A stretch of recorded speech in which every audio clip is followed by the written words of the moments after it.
Bonjour à tous. Aujourd'hui, je ne vais pas vous parler de mon stress post-traumatique, mais du traumatisme en lui-même. Donc, durant la fin de la grossesse de mon fils, comme je vous l'ai déjà dit, j'ai commencé à ressentir des choses étranges. Au départ, c'était que des espèces de malaise vagos. Ce qu'il faut savoir, c'est que je mangeais pas beaucoup, parce que tout repartait à chaque fois. Donc, quand le malaise arrivait, je me disais que c'était certainement ma glycémie qui était trop basse, j'avalais un sucre, et tout rentrait dans l'ordre. Ensuite, pendant ces malaises, lorsque j'allais du salon à la cuisine pour chercher mon sucre, ma jambe droite devenait engourdie, comme si je m'étais assise dessus trop longtemps. À ce moment-là, je me disais « Oula Josiane, tu débloques, va vraiment falloir te forcer à manger plus ». Alors, petit aparté, non, je ne m'appelle pas Josiane. Mais j'ai toujours eu cette petite voix intérieure, comme tout le monde d'ailleurs, sauf que la mienne, avant de sombrer dans les troubles psy, elle prenait tout avec humour, ce qui au final permettait de dédramatiser les situations et de prendre du recul. Mais ça, on en parlera plus en profondeur un autre jour. Donc ensuite, j'ai donné naissance à mon fils, un accouchement assez rocambolesque, mais sans aucun problème médical. Mais une fois rentré à la maison, s'est joint à cette jolie panoplie de symptômes, des contractions et mouvements involontaires de mon bras droit et des accélérations de mes battements de cœur avec une montée d'angoisse. Ça durait qu'une minute ou deux, mais ça commençait à devenir inquiétant. Je suis donc allée consulter mon généraliste. Alors moi, je suis une plaie pour le médecin. Je réfléchis toujours aux possibles causes de mes maux avant d'aller les voir, et j'arrive au rendez-vous avec une panoplie de diagnostics possibles. Cette fois-ci, j'en avais deux. La spasmophilie, parce que quelqu'un en est atteint dans ma famille et j'ai été témoin de crise, et l'épilepsie.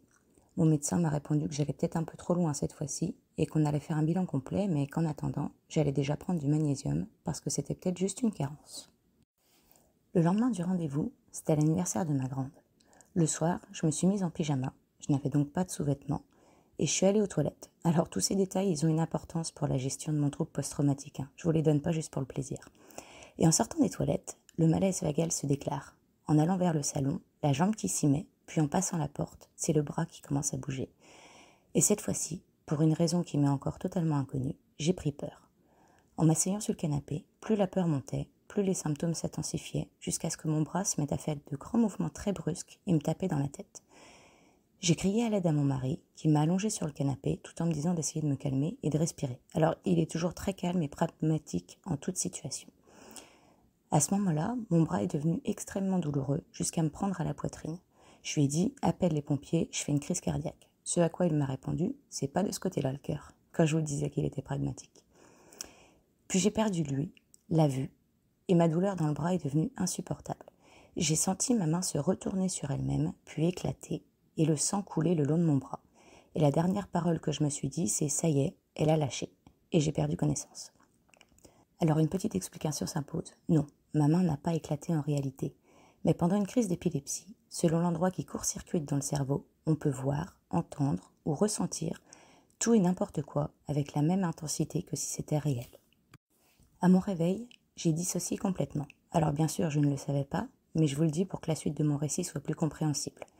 Je me suis réveillée par terre, sur le carrelage, et je me souvenais absolument de rien.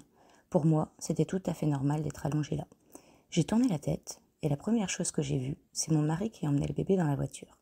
Quand j'ai essayé de me lever, il m'a dit « ne bouge surtout pas ». Il m'a porté pour me mettre dans la voiture, et j'ai pas du tout compris pourquoi il faisait ça, et je voulais qu'il me repose, parce que voyons, j'ai pas de chaussures, je vais pas partir en chaussettes. Quand il a démarré, je lui ai demandé où on allait, et il m'a répondu « à l'hôpital ». Et puisque le cerveau n'aime pas les blancs, et cherche toujours à trouver une explication, il a associé le fait de voir mon mari mettre le bébé dans la voiture avec le fait d'aller à l'hôpital. Et il s'est dit, c'est le bébé qui est blessé. Et puisque moi, j'étais sur le carrelage, donc j'ai rien fait. C'est donc lui qui l'a blessé. Mon pauvre mari a donc passé le trajet à m'entendre lui dire à quel point je le détestais et que je ne lui pardonnerais jamais d'avoir fait du mal à notre enfant. Il avait beau me répéter que c'était pour moi qu'on allait à l'hôpital, moi je captais rien. Une fois assise dans la salle d'attente, j'ai vu un poster de prévention contre l'AVC qui détaillait exactement ce que j'avais ressenti et ça m'est revenu. Mais toujours comme si c'était rien de grave. Et je lui ai dit avec légèreté « Tiens, regarde, j'ai fait un AVC ». Et au fur et à mesure, je me suis rappelé des choses, comme le fait que j'avais pas de sous-vêtements.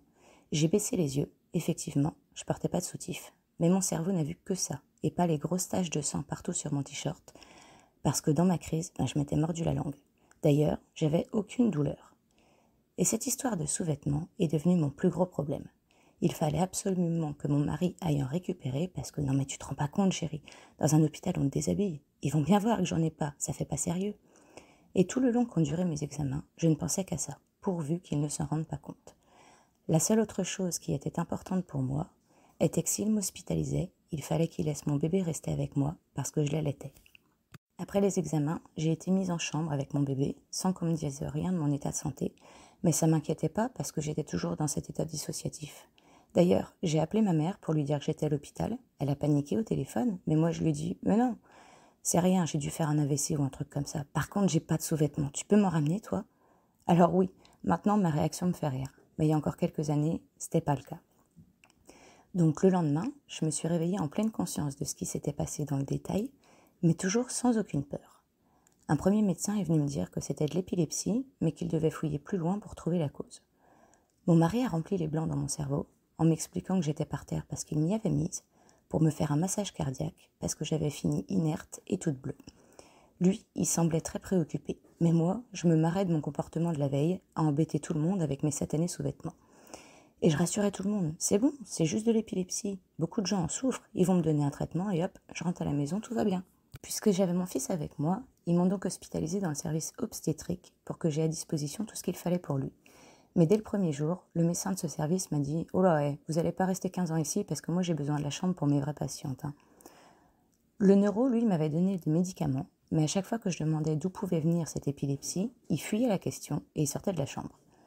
Et j'ai passé quelques jours comme ça, avec le médecin du service qui passait toutes les 5 minutes, me demandait si j'allais bien vouloir être sérieuse un jour et envoyer mon bébé dans ma famille. Il a dû en avoir marre, et il a débarqué un après-midi, alors que je parlais avec mon mari. Il a jeté sur la table les clichés de mon scanner et nous a dit « Vous avez une tumeur au cerveau. Le neuro n'ose pas vous le dire, mais vous avez certainement un cancer. C'est sérieux. Maintenant, il faut être responsable et laisser partir votre fils de l'hôpital. » Alors à l'époque, je me laissais pas faire. J'ai commencé à envoyer ce monsieur sur les roses en lui disant que j'allais garder mon fils et que si ça lui plaisait pas, j'allais prendre mes clics et mes claques, signer une décharge et rentrer chez moi. Il m'a donc répondu sur le même ton « Allez-y, rentrez chez vous, vous allez refaire des crises, c'est certain. Et un jour, vous allez en faire une avec votre bébé dans les bras et vous allez en mourir. Le bébé aussi, il va mourir, mais il va pleurer avant. » Et il est reparti, comme si de rien n'était. Et moi, j'ai accepté ces paroles, pas comme si elles étaient complètement déplacées, ce qui était réellement le cas, mais comme si on m'avait menti depuis le départ et qu'il venait enfin de me dire la vérité. Mon destin était scellé, j'allais mourir bientôt, et j'étais dangereuse pour mon fils. Je l'ai donc laissé partir, ce qui a été un déchirement, puis, comme nous sommes très pragmatiques et que mon mari travaille dans les pompes funèbres, nous avons planifié mon décès. Les assurances vie qu'il allait devoir demander à toucher, le choix de mon cercueil, des musiques, de la cérémonie. Puis la vie sans moi, ne laisse pas les enfants oublier qu'ils avaient une mère, n'oublie pas les vaccins du petit, etc. Je n'avais absolument pas peur de mourir, mais j'étais dévastée, allez savoir pourquoi, par le fait que je ne serais pas présente au mariage de ma grande. Durant tout le reste de l'hospitalisation, j'ai fait que pleurer.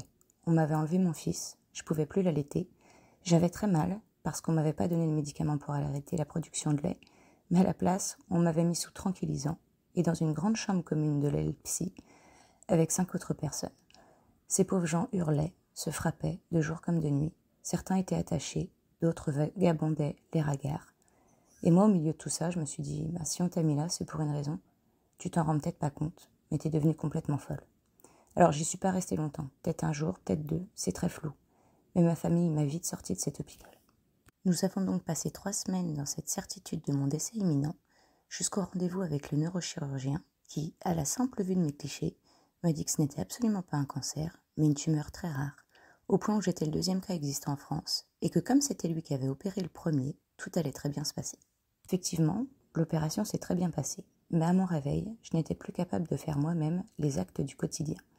Manger, me laver, marcher, aligner 3 mots qui soient compréhensibles.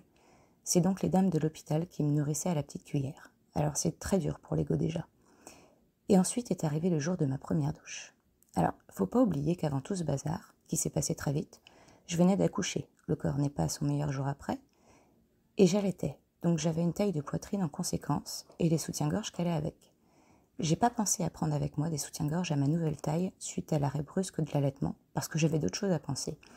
Et ce jour-là, en me déshabillant, la dame m'a dit « Ah ça sert à quelque chose d'avoir un parachute quand on n'a rien en dessous.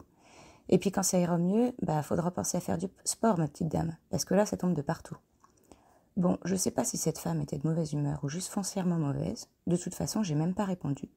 Je n'avais plus les capacités intellectuelles de le faire. La suite, vous la connaissez, elle est dans ma toute première vidéo. J'ai donc vécu, pendant ce laps de temps, une expérience très angoissante et douloureuse, une fuite dissociative, l'acceptation ainsi que la planification de ma propre mort, me retrouver coincée dans un corps qui ne fonctionne plus, avoir les capacités intellectuelles d'un bébé et des remarques complexantes sur mon physique. Mon cerveau avait donc tout le matériel nécessaire pour se fabriquer un bon trouble post-traumatique. Merci de m'avoir écouté et prenez bien soin de vous.